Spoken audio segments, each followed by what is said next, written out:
दोस्तों इंडिया पूरे वर्ल्ड का सबसे बड़ा आईटी एक्सपोर्टर है। इंडिया में IT sector total 245 billion US dollar का है, जहां इंडिया आईटी सेक्टर 1998 में इंडियन जीडीपी में केवल 1.2% कंट्रीब्यूशन करता था, अब वही 2023 में लगभग 10% कंट्रीब्यूशन करता है।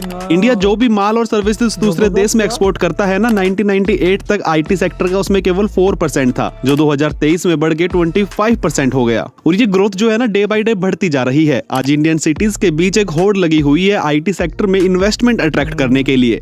इस वीडियो में हम आपको डेटा के बेस पर इंडिया की बेस्ट 7 सिटीज बताएंगे, लेकिन उससे पहले अगर आपने हमारे चैनल को अभी तक सब्सक्राइब नहीं किया है तो प्लीज हमारे चैनल को सब्सक्राइब कर लीजिए। लेकिन सिटी से पहले आपको हम स्टेट वाइज लिस्ट बताएंगे जो सबसे ज्यादा रिवेन्यू जनरेट करते हैं आईटी में। नंबर 4 पर है तमिलनाडु, जिसकी आईटी एक्सपोर्ट अराउंड $22 बिलियन है। नंबर 3 पर है तेलंगाना, जिसकी आईटी एक्सपोर्ट अराउंड $32 बिलियन है। नंबर 2 पर है महाराष्ट्र, जिसकी आईटी एक्सपोर्ट अराउंड $33 बिलियन है। और नंबर 1 पर है कर्नाटका, जिसकी आईटी एक्सपोर्ट अराउंड $53 बिलियन है। दोस्तों अब बात करते हैं सिटीज की। इंडियन सिटीज के बीच आईटी ग्रोथ की रेस में नंबर 7 पर है अहमदाबाद। दोस्तों अहमदाबाद गुजरात का सबसे बड़ा शहर है और गुजरात की मेजर आईटी सिटी भी है। रिसेंट ईयर में अहमदाबाद में आईटी सेक्टर काफी तेजी से ग्रो हुआ है। गुजरात के अहमदाबाद में हमें IBM, TCS, इन्फोस्ट्रैक जैसी बड़ी कंपनियां देखने को मिलती है। अहमदाबाद का जो मेजर फोकस है ना, वो ई गवर्नमेंट, सॉफ्टवेयर डेवलपमेंट और डिजिटल मार्केटिंग जैसी चीजों पर ज्यादा है। और गवर्नमेंट लगातार यहाँ आईटी कंपनी को अट्रैक्ट करने के लिए नए नए इंसेंटिव और पॉलिसी लाते रहते हैं। नंबर 6 पर है नोएडा। दोस्तों नोएडा उत्तर प्रदेश की सबसे मॉडर्न सिटी है और ये पूरा शहर है ना दिल्ली NCR में पड़ता है। और नोएडा ना सिर्फ उत्तर प्रदेश बल्कि नॉर्थ इंडिया का उभरता हुआ मेजर आईटी हब है। नोएडा का वर्ल्ड क्लास इंफ्रास्ट्रक्चर अभी और काफी इन्वेस्टमेंट अट्रैक्ट कर रहा है। नोएडा ने बहुत कम समय में काफी डेवलपमेंट को देखा है। नोएडा में वर्ल्ड क्लास आईटी और सॉफ्टवेयर कंपनी है, जिसमें TCS, HCL technologies, Wipro, Infosys, adobe और माइक्रोसॉफ्ट जैसी बड़ी कंपनियां शामिल है। दोस्तों आईटी सेक्टर ग्रोथ की रेस में 5th नंबर पे है गुरुग्राम, जिसको हम गुड़गांव के नाम से भी जानते हैं। दोस्तों गुड़गांव हरियाणा राज्य की सिटी है जो नोएडा की तरह दिल्ली NCR में पड़ती है। दोस्तों गुड़गांव के साइबर हब को आज कौन नहीं जानता। नॉर्थ इंडिया में आईटी से रिलेटेड लोगों ने कभी ना कभी गुड़गांव में जॉब जरूर की होगी। दोस्तों गुड़गांव के पास वर्ल्ड क्लास इंफ्रास्ट्रक्चर है जो day by day rapidly increase होता जा रहा है। गुड़गांव घर है गूगल इंडिया के ऑफिस का। ना सिर्फ गूगल, गुड़गांव में 250 से ज्यादा सॉफ्टवेयर प्रोडक्ट कंपनीज है। साथ ही यहाँ TCS, Infosys, Wipro, HCL, Tech Mahindra, IBM India जैसी बड़ी कंपनियां भी शामिल है। और ये जो काउंटिंग है ना, वो रैपिडली इंक्रीज हो रही है डे बाय डे। यहाँ पे काफी MNCs और BPO भी है। गुड़गांव की सक्सेस के पीछे है गुड़गांव की लोकेशन, जो साउथ दिल्ली के टच में है और दिल्ली इंटरनेशनल एयरपोर्ट भी बिल्कुल टच में है। दोस्तों इस ग्रोथ रेट में नंबर 4 पर है पुणे। दोस्तों महाराष्ट्र का ये शहर देश की फाइनेंशियल कैपिटल मतलब मुंबई के काफी नजदीक है और यहाँ एजुकेटेड स्किल फोर्स भी काफी है, जिसके चलते आईटी सेक्टर यहाँ अपने बूम पर है। पुणे का हिंजवड़ी देश का सबसे मेजर आईटी हब है। यहाँ पर स्थित Rajiv Gandhi infotech park Maharashtra industrial development corporation ने लगभग 60,000 करोड़ रुपए की लागत से बनवाया था। जो ये पूरा आईटी पार्क है ना, वो अराउंड 2800 एकड़ का है, लगभग 11 किलोमीटर तक फैला हुआ है। और छोटी बड़ी सभी कंपनी को अगर मिला दे तो पुणे में अराउंड 800 आईटी कंपनीज है।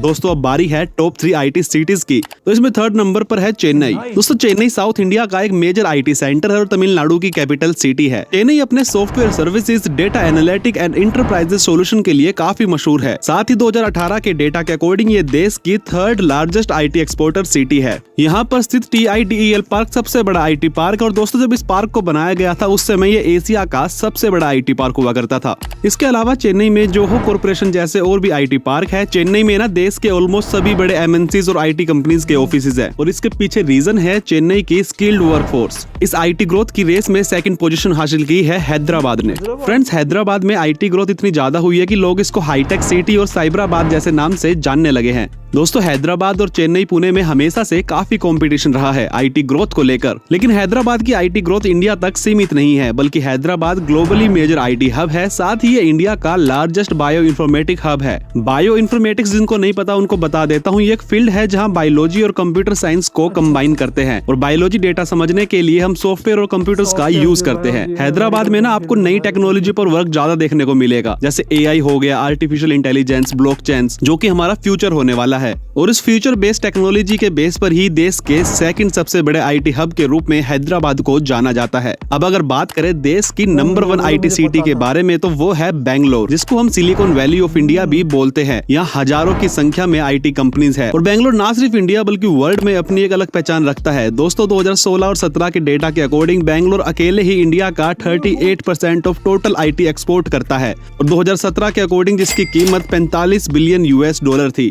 बेंगलोर डायरेक्टली 10 लाख लोगों के लिए जॉब क्रिएट करता है इंडिया में, और बात इनडायरेक्टली करे तो 30 लाख से ज्यादा जॉब क्रिएट करता है अकेला बेंगलोर। दोस्तों बेंगलोर को स्टार्टअप कैपिटल ऑफ इंडिया भी कहते हैं, क्योंकि बेंगलोर अकेले ही पूरे देश में 44% of all Indian unicorn startups का घर है। और विप्रो का सबसे बड़ा हेडक्वार्टर भी बेंगलोर में है। गूगल इंडिया, इन्फोसिस, फ्लिपकार्ट, मिंत्रा जैसी बड़ी कंपनियों के ऑफिस भी आपको बेंगलोर में देखने को मिलेंगे। दोस्तों आपको क्या लगता है आने वाले 5 साल में कौन सी सिटी किस सिटी को ओवरटेक कर सकती है? मुझे कमेंट बॉक्स में बताना बिल्कुल ना भूले। और मैं पर्सनली बताऊं तो मुझे गुड़गांव और नोएडा से काफी उम्मीद है कि वो अपनी जगह टॉप 5 में जल्द बना सकते हैं, क्योंकि दोनों एकदम नई सिटी है और काफी रैपिडली ग्रो कर रही है। तो दोस्तों आपको ये वीडियो कैसी लगी प्लीज कमेंट करके मुझे वो भी बताओ, और वीडियो पसंद आई हो तो प्लीज वीडियो को लाइक करना बिल्कुल ना भूले। इंडिया बहुत ज़बरदस्त है, वो बहुत कमाल प्रोग्रेस कर रहा है। और ये जो है ना इफ्तार साहब, मुझे बेंगलोर का तो मुझे पता है ये बहुत आगे है, लेकिन जो है ना ये नोएडा और ये गुड़गांव, इनका भी मैंने सुना था कि हालांकि छोटे हैं, छोटे शहर हैं, लेकिन ये आईटी में बहुत ज़्यादा ऊपर जा रहे हैं। अब मैं हैरान हूँ उसको देख के पुणे को, कि पुणे भी इस लिस्ट में है, चेन्नई भी 30 नंबर पे इस लिस्ट में है इनका। हालांकि मैंने आईटी किसी फील्ड में ना, हालांकि मैंने ज़्यादा सुना है कोलकाता जो भी कहते हैं उसका सुना हुआ है, लेकिन उसका नाम ही नहीं है टॉप 7 में कोलकाता का नाम नहीं है। पुणे है, चेन्नई, भाई कौन कौन सिटी आईटी में आ रहे हैं। और ज़बरदस्त कमाल यार, इकोनॉमी का 38% दे रहा है सिर्फ बेंगलुरु आईटी की फील्ड में। बेंगलुरु का तो मुझे पता था कि बहुत ज़बरदस्त आईटी फील्ड में जा रहा है। और हैदराबाद के बता रहे थे कि वो बायोमेडिकल में जा रहे हैं, कि ना उनके सॉफ्टवेयर की फील्ड है, यानी कि जो मेडिकल फील्ड में जो सॉफ्टवेयर यूज़ होते हैं वो ज़्यादा वो डेवलप करते हैं। और ये इंटरनेशनल लेवल पे काम कर रहा है, हैदराबाद में काम ये ज़्यादा हो रहा है। चलो यार इंशाल्लाह और इन्फॉर्मेशन में मिलेंगे, मज़ा आ रहा है देख के ना। चलो नेक्स्ट लेक्चर तक इंशाल्लाह वेट करिएगा। Thank you.